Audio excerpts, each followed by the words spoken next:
Bonsoir, merci d'être connecté. C'est l'heure de la sagesse, c'est l'heure des grands. C'est une heure à laquelle on se retrouve pour se dire des belles choses. Il est 21h10 à Yaoundé, c'est le mercredi 16 août 2023. C'est une petite causerie autour de l'arbre. C'est une petite causerie autour du feu, autour du baobab, comme par le passé.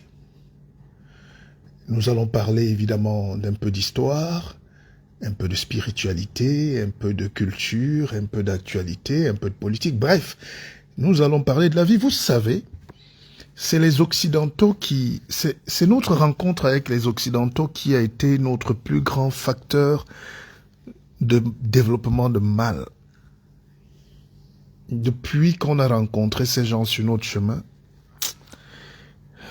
nous sommes devenus bizarres. La vie est finie.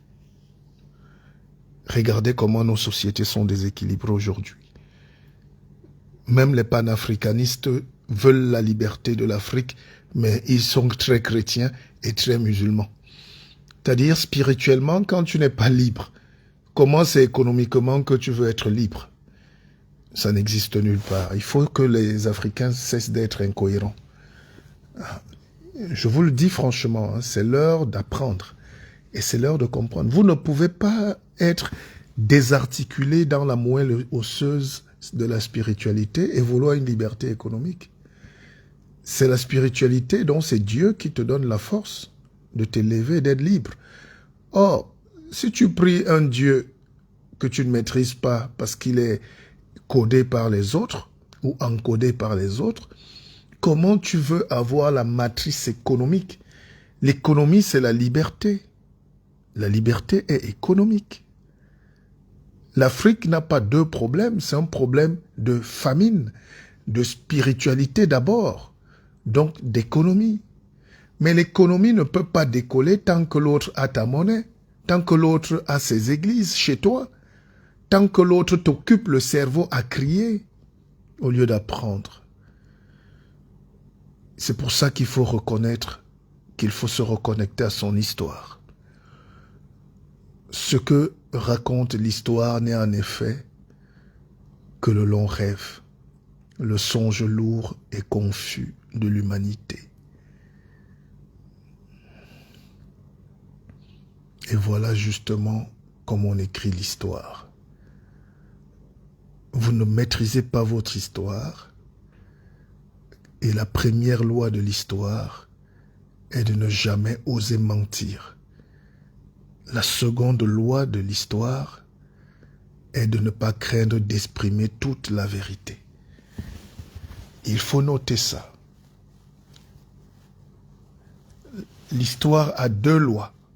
La première, ne jamais mentir ou se mentir à soi-même. La seconde, c'est de ne pas craindre d'exprimer toute la vérité. Vous savez qu'aujourd'hui, on a un problème de vérité. On a un problème dans nos sociétés de la vérité. On a un problème de dire ce qui s'est passé. Vous n'avez pas aujourd'hui la capacité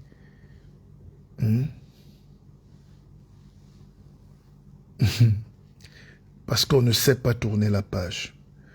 Donc j'invite donc tous les Africains qui me suivent, parce que l'heure de la révolution a sonné. La révolution va se faire de toutes les manières. Il y aura ceux qui vont donner les coups de poing, ceux qui vont faire la guerre, ceux qui vont bagarrer, ceux qui vont lutter. Mais il y a aussi une révolution douce qui entre dans le cadre de ce qu'on appelle les transformations silencieuses. Et c'est les plus importantes. Bonsoir Willy, mon petit Willy. Tu n'as pas encore pris ton livre, Willy. Il faut le faire. C'est 10 €, c'est 5000 francs seulement pour vous. Donc, j'étais en train de dire que j'étais de disance, que vous ne pouvez pas vivre de manière désarticulée face à la vérité. L'homme noir se ment.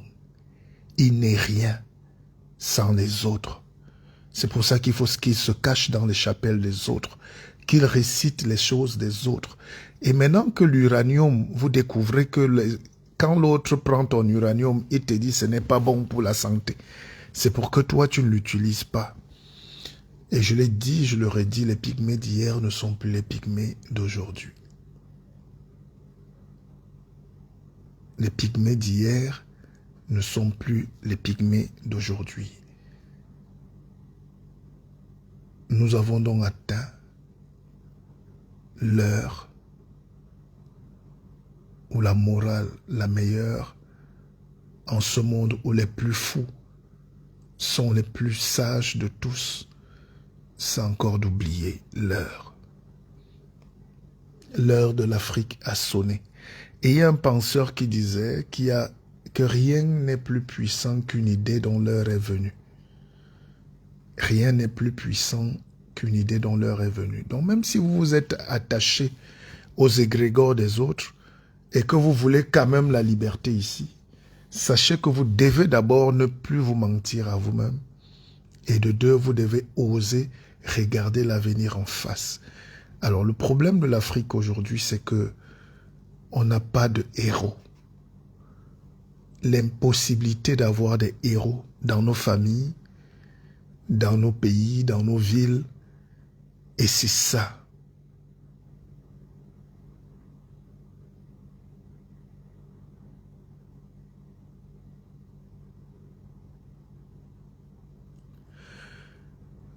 Le héros chez nous est mort.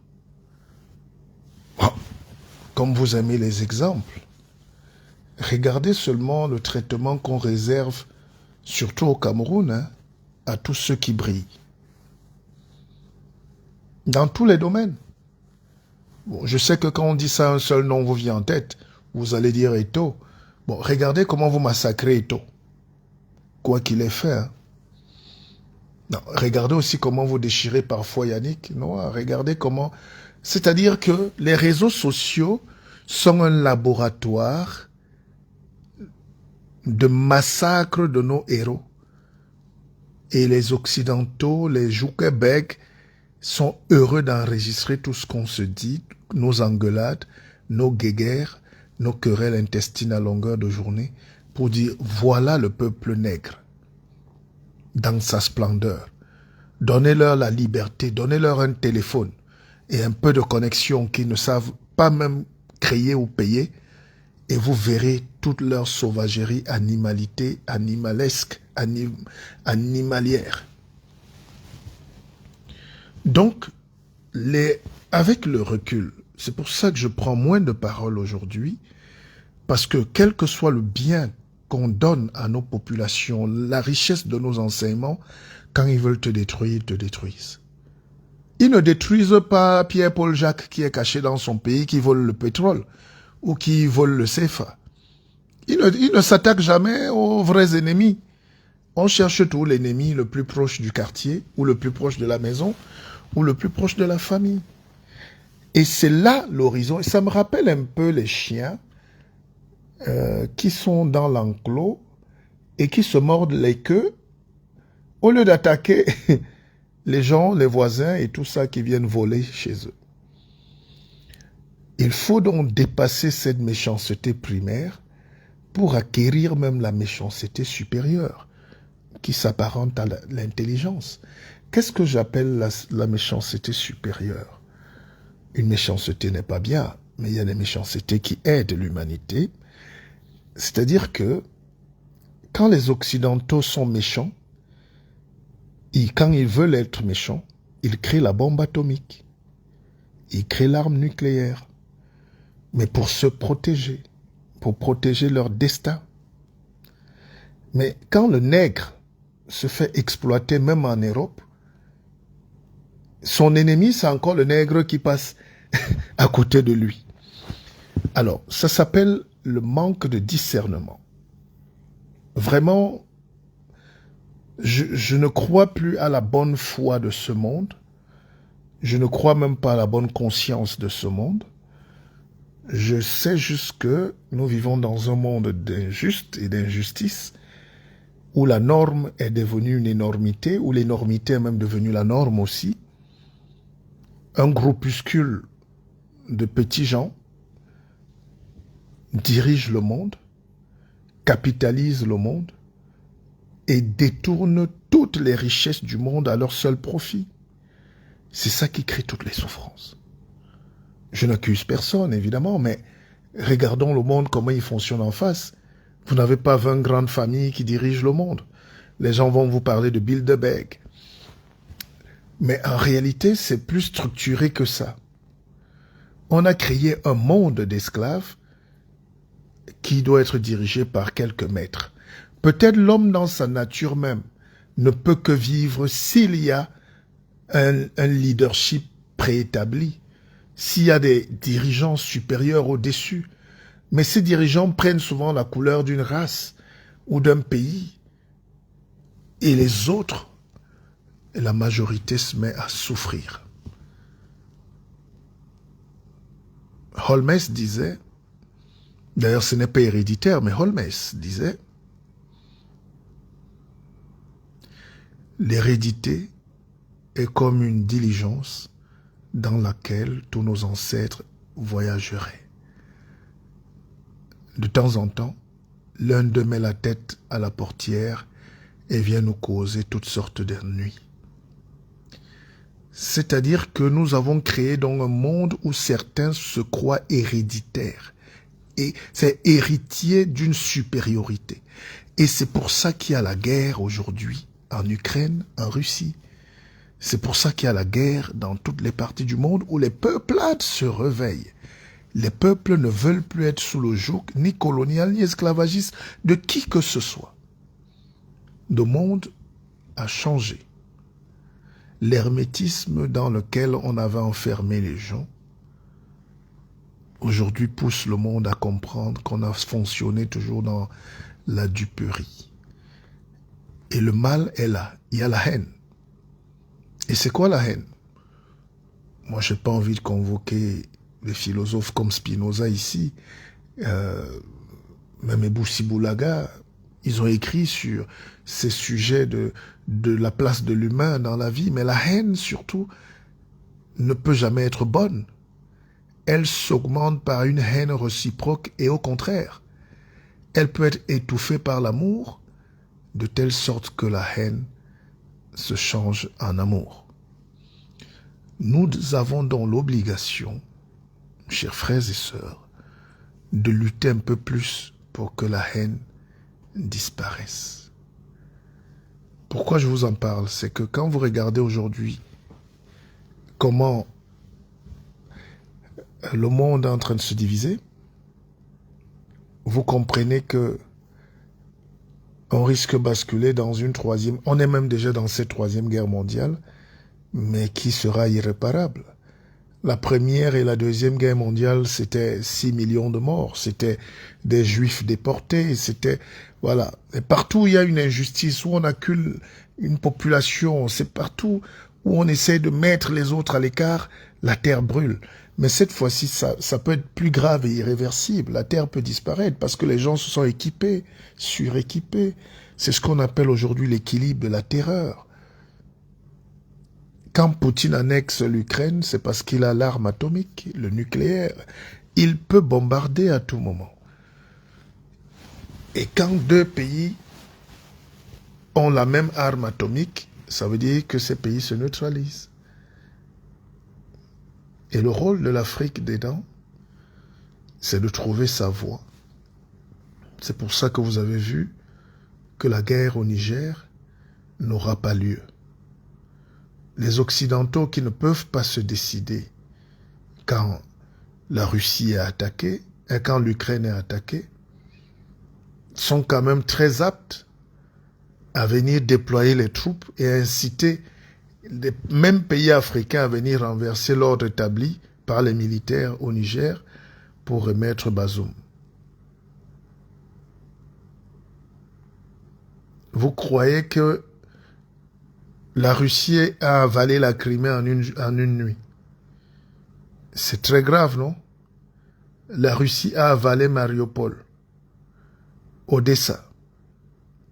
Vous croyez que ces gens-là n'ont pas la force Pourquoi ils ne vont pas en une nuit décider d'envoyer les troupes rétablir l'ordre constitutionnel? Pourquoi ils ne reprennent pas la Crimée et ils remettent en Ukraine? Parce que là-bas, c'est compliqué.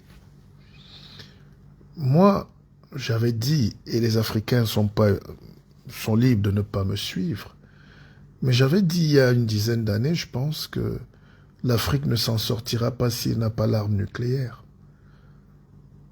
Faites tout ce que vous voulez. Si vous n'avez pas l'arme nucléaire, vous ne pouvez pas exister dans ce monde de demain. Le Brésil a l'arme nucléaire. L'Afrique du Sud même a l'arme nucléaire. Mais on a démantelé ça. Parce qu'on sait que les Noirs n'ont pas le droit au chapitre. Ça doit changer. Ça doit changer. Chaque pays... Pourquoi la Corée du Nord? Vous croyez que la Corée du Nord, avec leur président qui a les gros pantalons et les azoulas, vous croyez que la Corée du Nord peut atteindre un niveau scientifique à développer l'énergie nucléaire et pas un pays comme le Cameroun, avec tous les savants que nous avons, tous les docteurs en doctorat que nous avons? Mais effectivement, c'est parce qu'on n'arrive pas à stabiliser notre tête, notre mental, à asseoir un leadership directionnel, à créer les conditions pour l'éclosion de l'intelligence supérieure, de l'amour. Vous ne pouvez pas aller prier les trucs des autres et espérer être libre. Ne venez pas me dire là que non, ce n'est pas la même chose. C'est la même chose.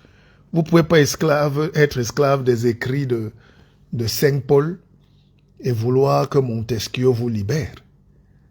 Montesquieu, c'est Saint Paul. Ah oui, oui, oui, oui.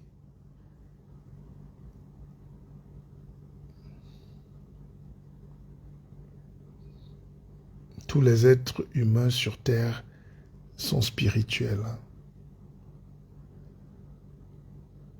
Et d'ailleurs, parlant de religion, parlant de Montesquieu qui a écrit l'Esprit des lois, vous savez, la culture, il faut l'avoir. Hein. Ne nous détestez pas parce qu'on a un peu de confiture. Chose admirable, la religion chrétienne, qui ne semble avoir d'objet que la félicité de l'autre vie, fait encore notre bonheur dans celle-ci. C'est pas moi qui parle, c'est Montesquieu qui le disait. Mais quelle est cette religion qui a une seule base philosophique? C'est célébrer la vie quand on est mort, quand on est dans l'au-delà. Mais rends-nous déjà heureux ici. Donne la félicité. Et c'est le discours qu'on répète aux nègres. Et ils tombent tous là-dessus. Ils refusent de bagarrer là maintenant parce qu'ils espèrent un meilleur avenir au ciel. Maintenant que vous êtes tous plus ou moins connectés, que vous êtes allés à l'école, le ciel existe où? Alors là, nous sommes bloqués à deux vues, c'est pas normal. Est-ce que je peux demander à tous ceux qui sont connectés, vous êtes une bonne centaine, de partager un peu ce direct? Est-ce que vous avez l'intention de voir ce direct? Vous voyez comment Meta... Vous croyez que la Corée du Nord, avec leur président...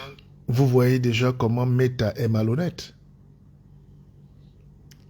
Nous sommes sur pratiquement 2 téléphones différents. Je vois qu'on n'a pas le même nombre de connexions. Donc, essayez de partager pour que le direct ne disparaisse pas. On est d'accord? Est-ce qu'on peut être d'accord? C'est les bonnes causeries du soir. Hein? Voilà. Donc... est-ce qu'on peut être d'accord? Voilà. Si on est d'accord, on est d'accord. Alors, qu'est-ce que je disais? Je disais que les Noirs ne voient même pas plus loin que le bout de leur nez, par exemple. On a commencé par détruire leur conscience interne. On a commencé par changer la moelle épinière avant de changer leur épiderme. C'est pour ça que mon dernier livre s'appelle « Industrialisez-vous et taisez-vous ». Taisez-vous. Travaillez et taisez-vous. Les autres travaillent. Les Chinois travaillent. Les Chinois travaillent 22 heures sur 24.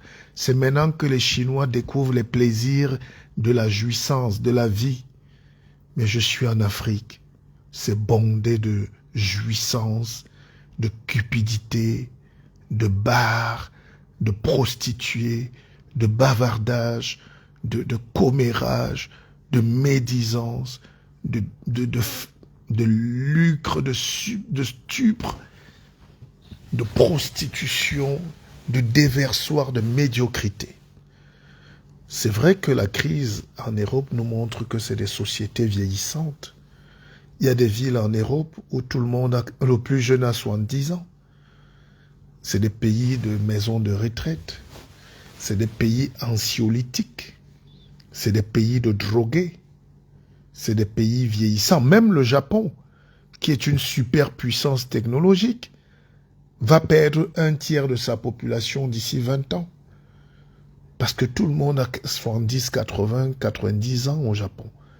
Les Japonais ne font pas d'enfants. Alors, les Chinois même sont en train de régresser en termes de population. L'Inde est saturée. Ils ont 3 millions de kilomètres carrés, ils sont déjà 1,4 milliard. Et l'Afrique a 30 millions de kilomètres carrés.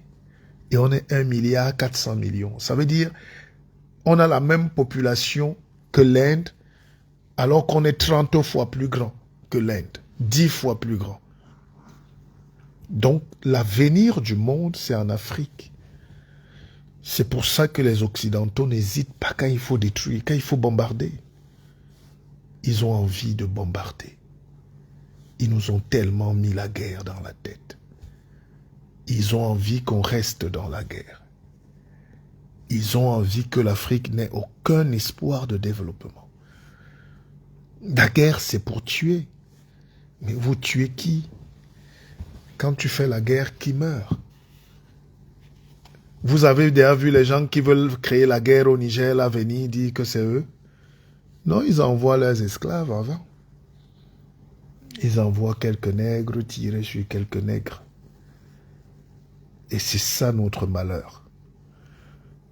Heureusement que j'ai atteint l'âge où je ne supplie rien. Je laisse chacun juger. Il faut laisser les gens penser ce qu'ils pensent. Mais il ne faut pas oublier qu'il y a dans chaque pays, dans chaque continent, des valeurs qu'on ne touche pas. Et ces valeurs-là sont chargées d'apporter du savoir, de la réflexion. On a l'obligation de libérer ce continent. Et il faut dire la vérité. Je vous ai dit, les 2 premiers principes pour maîtriser les lois de l'histoire, et c'est les lois de Dieu, c'est 1, il faut dire la vérité. 2, il faut affronter le destin, dire toute la vérité.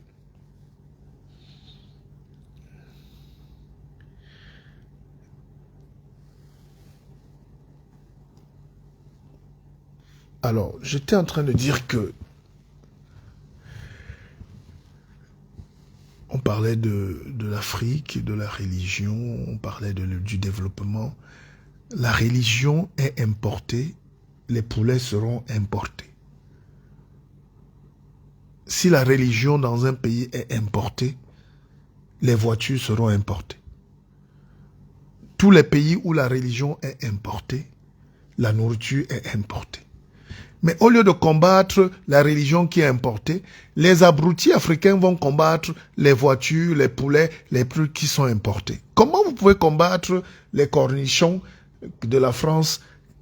Vous ne pouvez pas combattre le beurre de table que la France vous envoie alors que vous êtes dans leur monnaie, dans leur église. Tout ça est lié. Je ne demande même pas votre avis, c'est un enseignement. Et vous n'avez pas plus adversaire d'Africains que ces abrutis qui jouent les apôtres sur Internet. Ils perdent le temps à nos femmes, à nos enfants, à notre jeunesse. Ils lisent des choses qui n'ont aucun sens, alors qu'il y a juste à dire aux enfants, allez travailler, allez vous former. Avec ou sans diplôme, aujourd'hui l'école est même finie. Le monde est en train de tellement changer que nous sommes à l'ère de l'intelligence artificielle. Tout a changé. tous les métiers que vous faites aujourd'hui vont disparaître, sont en train de disparaître un par un. D'ici 5-10 ans, il n'y aura même plus un seul avocat. Donc, vous envoyez vos enfants faire des études d'avocat aujourd'hui. Faites très attention, ils n'auront rien, même pas le travail. Même les médecins aujourd'hui sont au chômage, surtout les médecins noirs, en Europe, au Canada, aux États-Unis, parce que c'est la machine qui travaille. Même dans les garages, c'est les robots qui seront là. Maintenant, on va former les opérateurs qui contrôlent les robots. Donc, si vous êtes intelligent, commencez à fabriquer ou à comprendre ou à étudier comment marchent les robots. C'est ça l'intelligence artificielle.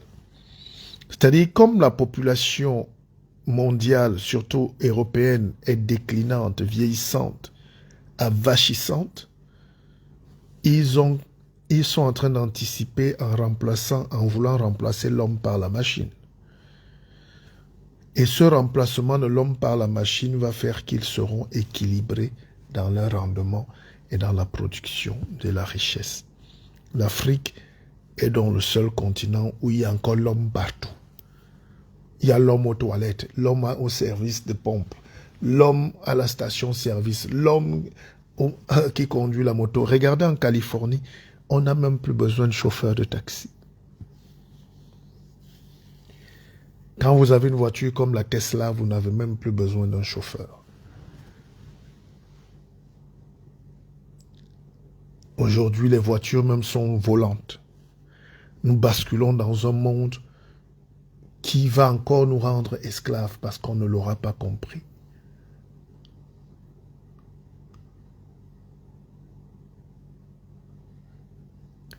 Est-ce que vous me suivez? C'est pour ça que je regarde tout ce qui arrive à nos enfants aujourd'hui par le monde. Je vois la tristesse, je vois la pauvreté, je vois le manque de leadership, je vois le manque de grandeur, je vois les querelles qu'on se fait tous les jours, je vois les bagarres entre nous, je vois le manque de solidarité. Et je dis, Seigneur, viens nous sauver.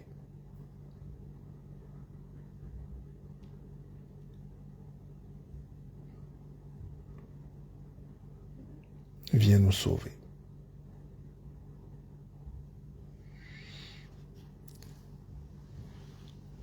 Seigneur, viens nous sauver.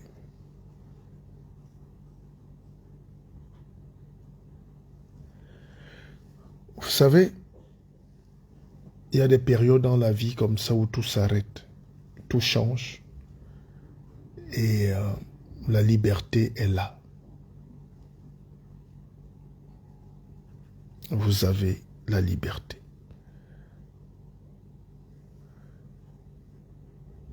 Vous avez la liberté. Et le drame aussi de l'Afrique, c'est qu'elle est prisonnière d'une certaine élite. Regardez l'élite qu'on a.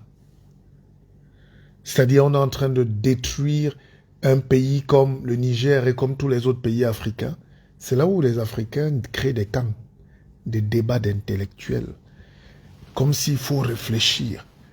Vous croyez que quand un juif est attaqué, un autre juif se met à la télé pour débattre que non, bon, peut-être que le juif a tort. Hein? Vous croyez qu'on a le temps de débattre? On est en train de voler l'uranium au Niger, on est en train de voler le bois au Cameroun, on est en train de voler le cacao en Côte d'Ivoire, l'or au Ghana, au lieu qu'on dise stop d'abord et puis on voit après, on commence à dire non, mais vous savez, nous, dans la géopolitique, mais qu'est-ce que ça a à voir? Mais taisez-vous. Sauvegarder les peuples. Luttons pour sauvegarder les peuples. Et beaucoup essayent de faire passer le panafricanisme pour ce qu'il n'est pas, pour des gens réactionnaires. C'est pour ça qu'on a créé une génération de leaders là. Bon, moi j'aime bien, j'ai rien contre les Kémy Séba, j'ai rien contre le Nathalie Yamb, mais tout ça c'est, pour moi c'est un peu léger parfois. Ça chauffe en surface, mais en profondeur, c'est léger. Mais bon, ils ne peuvent que donner ce qu'ils ont. Parce qu'il faut pousser la réflexion plus loin. Il faut pousser la réflexion plus loin. Ce n'est pas un problème de venir crier seulement. C'est un problème de structurer la pensée. Hein?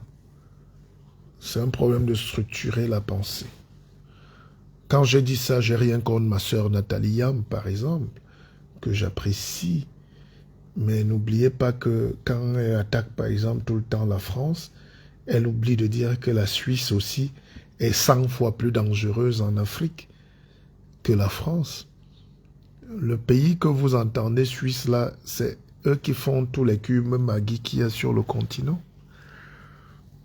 Ceux qui font boire le lait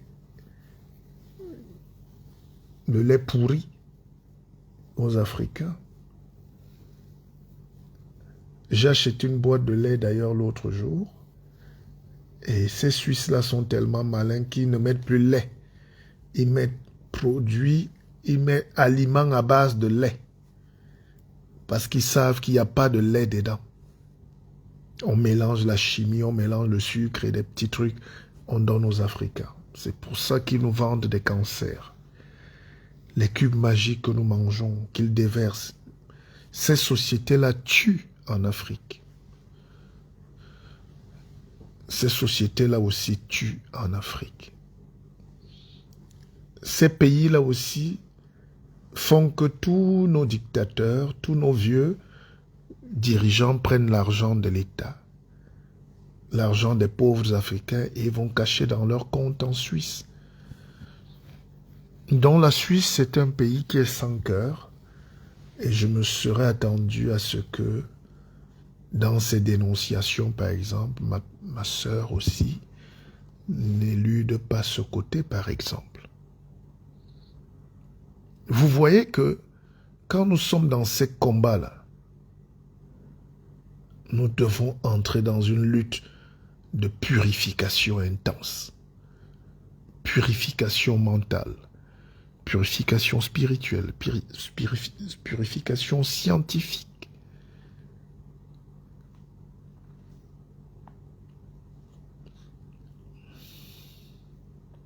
L'Africain est un prostitué. Vous savez que le prostitué ou la prostituée a très peu de dignité. Elle peut se coucher partout. Elle peut donner au plus offrant. Quand l'Europe ici n'a pas donné ce qu'elle veut, elle va se coucher chez Poutine. Donc le débat ne doit même pas se poser en termes de qui vient, qui ne vient pas. C'est quitter d'abord. On se bat d'abord pour quitter d'abord. Parce que vous ne verrez jamais l'Angleterre, l'Allemagne attaquer la Russie. Vous ne verrez pas ça.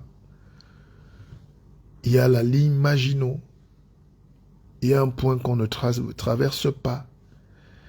C'est comme quand ils ont fait la conférence de Berlin en 1884 pour le partage de l'Afrique. Beaucoup n'étaient pas encore nés. Mais nous, on vivait déjà par réincarnation. Ils avaient déterminé ce que le monde est aujourd'hui. C'est-à-dire partout où ils vont se trouver sur les mêmes lignes. Celui qui est là avant prend. Et ils respectent leur texte. D'ailleurs, vous savez ce qu'on dit de la prostitution. Il n'y a pour les nobles qu'un moyen de faire fortune. Il y a pour les nobles qu'un moyen de fortune. Et de même pour tous ceux qui ne veulent rien faire, ce moyen, c'est la prostitution. Mais dans la cour, cela s'appelle la galanterie. N'est-ce pas? C'est pour ça que l'Afrique doit cesser d'être la prostituée du monde. On a beaucoup de dignité. Il nous faut beaucoup de force. Nous devons gagner la bataille de la liberté. La seule liberté qui est possible, La seule liberté qui est possible, c'est l'industrie. Alors ça va prendre toutes les formes que vous voulez, mais ça commence déjà par des choses simples. Commençons à fabriquer notre propre combat bret, le pain. Commençons à cultiver. C'est pour ça que je suis très choqué quand je suis en Afrique. Il y a beaucoup d'argent au Cameroun, par exemple. Mais vous voyez encore des gens qui prennent 200, 300 millions pour aller acheter le riz en Chine ou en Asie là-bas, un riz pour chien, et ils le ramènent dans leur pays pour faire manger ça à leurs frères et sœurs. Alors qu'on a des usines qui nécessitent juste 50 ou 100 millions pour produire leur propre riz. Donc l'industrie, donc, c'est la spiritualité. L'industrie, c'est une force de Dieu. C'est une intelligence qui vous donne la force de créer des machines qui vont créer de la nourriture, qui vont créer des biens, qui vont créer de la richesse. Un peuple où les femmes mettent les mèches sur la tête, dont les cheveux de mort et le plastique, c'est un peuple qui ne peut pas se développer. Ça peut vous énerver ou pas, mais c'est la vérité. Un peuple où les belles femmes que vous êtes, avec vos belles peaux, des cuisses bien musclées et dodues, comme de la pentade, vous vous injectez, vous brûlez les dermes, l'épiderme. Un pays comme ça est un danger social et mental. Toutes les femmes qui ont un problème avec la tête sont des femmes qui se démaquillent la peau. Et ça, aujourd'hui, on n'arrive même plus à en parler parce que c'est normal. Si vous tentez de mettre votre bouche là, on vous écrase. Ces vendeurs de cancer en Afrique font 250 milliards de francs CFA par an. Et ils mettent ça sur nos influenceuses, nos enfants, qui parlent à d'autres jeunes filles au quartier, qui même sans pouvoir se laver, mettent quand même les perruques sur la tête. Femmes noires, femmes africaines, touchez un peu vos cheveux devant un miroir et prenez vos plastiques que vous mettez là sur la tête. Comparez vous-même. Dès que j'ai dit ça, je m'arrête là. Je connais comment le nègre est émotif et hermétique à la critique. Mais c'est un problème majeur dans nos pays pour la santé mentale, c'est-à-dire quelqu'un qui se met la poudre au visage pour aller travailler, pour se faire passer pour un blanc ou une blanche ou une métisse, ça veut dire qu'elle croit que les autres croient en son mensonge. Or, tout le monde sait que c'est de la poudre de perlimpinpin qu'elle a mis. Et c'est ça le malheur de l'Afrique. Donc, je vous démontre comment la société... Bon, je n'attaque pas nos femmes, hein. Je suis juste en train de vous démontrer comment on peut détruire un pays en détruisant les femmes dans leur dignité. Allez par exemple dans les pays comme le Rwanda, il n'y a pas ces choses-là là-bas. Les femmes même rasent la tête. Et elles sont très très belles au Rwanda.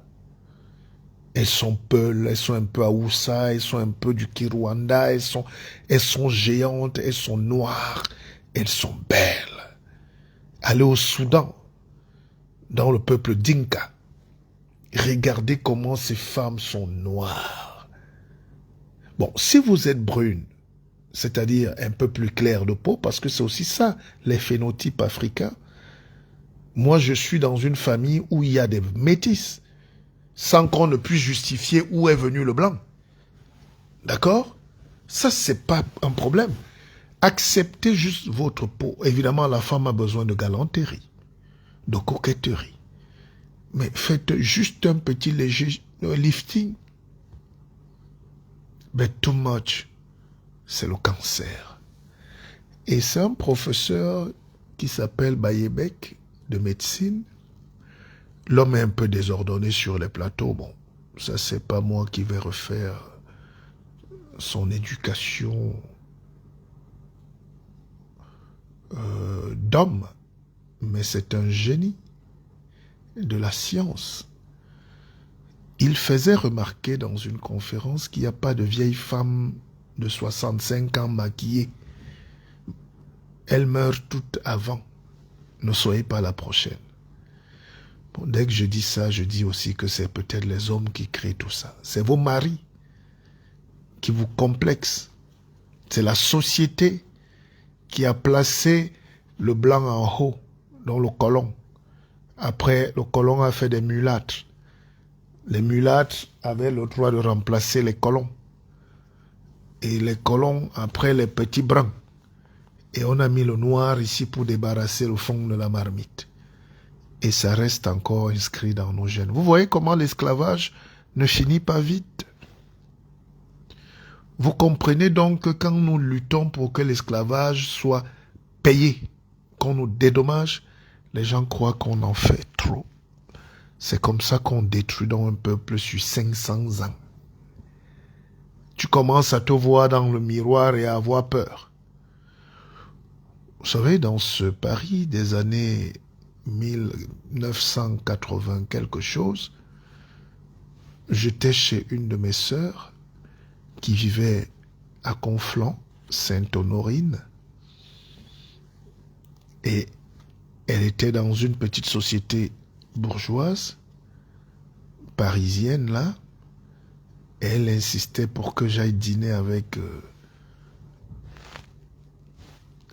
elle dans sa belle famille.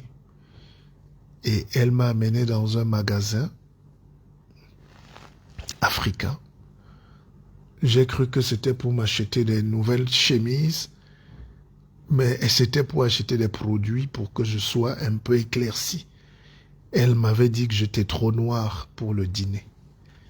Ma propre sœur m'avait dit que j'étais trop noir pour dîner à la table. Donc, vous avez vu comment on a écrasé un peuple. Mentalement, spirituellement, on l'a vidé. Et aujourd'hui, on se fuit. On se ment. On court à gauche, à droite.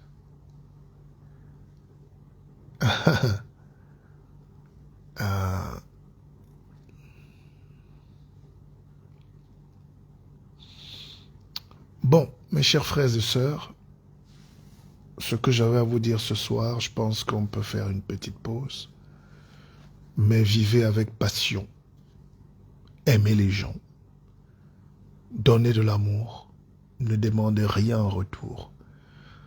Les enseignements que je vous donne, si ça peut servir à quelqu'un dans son coin, dans son froid, dans sa misère, dans sa solitude, dans son lit d'hôpital, vraiment, moi, je suis heureux. Si quelqu'un ne m'aime pas parce qu'on n'a pas la même vision politique, c'est qu'il est un peu fou. Parce que la politique n'est pas là pour séparer les gens. La politique, c'est quand on va la faire, on va voter. Mais la vie, c'est pour ceux qui donnent le savoir aux autres. C'est eux qu'on appelle les grands maîtres. Parce que nous sommes dans une société où on ne parle que d'égoïsme aujourd'hui. Moi, je vais vous citer le Testament nouveau. Jean, chapitre 10, versets 11 à 14. Parce que beaucoup ne savent pas que je peux jouer les pasteurs, parce que je suis petit-fils de pasteur. J'enseigne les pasteurs. Surtout en Afrique, où ils mettent plus l'ignorance et la récitation de perroquets. Ils font une perroquéisation de la pensée et ils se prennent pour des intellos. Et ils abrutissent le peuple avec les récitations. Il faut donner du savoir aux gens. Je suis le bon pasteur. Le bon pasteur expose sa vie pour ses brebis. Je connais mes brebis et mes brebis me connaissent. Je vous connais. C'est pour ça que je vous parle. Et j'ai juste arrêté pour un moment parce que j'ai constaté que vous ne saviez pas l'effort qu'on faisait pour donner du bien. Mettez vraiment le casque dans les oreilles. Réécoutez ce direct qu'on a fait aujourd'hui. Marchez dans la forêt tout seul. Vraiment, si ça ne vous fait pas du bien, je vous rembourse ce que vous n'avez même pas payé. N'est-ce pas? Soyez donc passionnés de la vie, car rien de grand ne s'est accompli dans ce monde sans passion. On dit que c'est Hegel qui avait dit ça. Moi, je n'étais pas là-bas. Mais essayez quand même de mettre beaucoup de passion, beaucoup d'amour, beaucoup de cœur, parce que nous allons tous partir. Nous allons laisser ce monde. Qu'on le veuille ou pas, nous allons tous partir. Dans 100 ans, personne d'entre nous ici ne sera vivant. Alors, bon, écoutez, pour le livre,